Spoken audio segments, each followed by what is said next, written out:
তিন পর্বের আলোচনা শেষ হলেও এখন জুলাই সনদ বাস্তবায়ন প্রক্রিয়া নিয়ে একমত হতে পারেননি দলগুলো।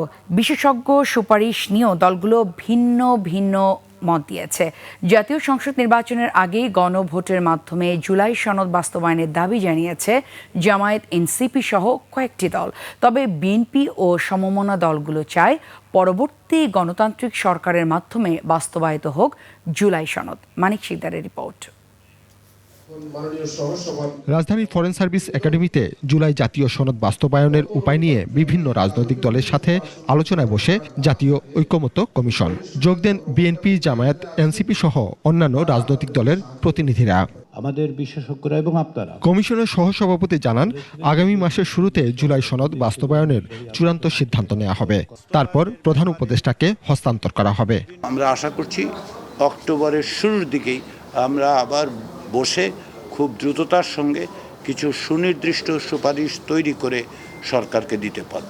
জুলাই সনদ বাস্তবায়নে কমিশনের প্রস্তাবের সাথে জামায়াত, এনসিপি সহ কয়েকটি দল একমত হয়ে গণভোটের পক্ষে সমর্থন জানান।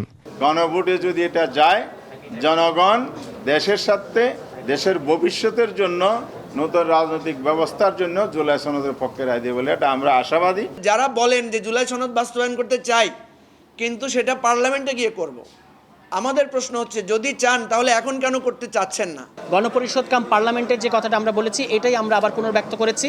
এতে ভিন্ন মত প্রকাশ করেন বামপন্থী রাজনৈতিক দল ও অন্যান্যরা। তবে জাতীয় ঐক্য অটুট রাখতে সবাইকে ঐক্যবদ্ধ থাকার তাগিদ ছিল তাদের কণ্ঠে। সংবিধানের উপরে কোনো একটা সুপ্রা কিছু চাপিয়ে দেওয়া, যেটা আসলে একদিকে সাংবিধানিক সংকটের জায়গা তৈরি করতে পারে, অন্যদিকে এটা ঐকমত্যকে ভেঙে দিতে পারে।